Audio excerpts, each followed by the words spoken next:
Hello friends, आपका हमारे YouTube channel पे स्वागत है।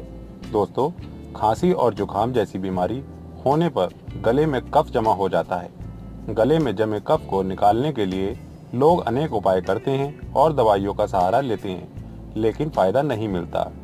इसके लिए आज हम आपको एक ऐसा नुस्खा बताएंगे जिसके द्वारा आप इस परेशानी से छुटकारा पा सकते हैं। इस नुस्खे के लिए हमें काली मिर्च और शहद चाहिए जो आसानी से मिल जाते हैं। सबसे पहले 25 से 30 काली मिर्च पीस लें और 2 कप पानी में उबाल लें। जब पानी उबलकर 1/4 रह जाए तो इसे छान लें और इसमें 1 चम्मच शहद मिलाकर सुबह शाम इसका सेवन करें। आपकी यह तकलीफ दूर हो जाएगी। दोस्तों, लहसुन खाने से भी गले में जमा कफ बहुत जल्दी बाहर निकल जाता है।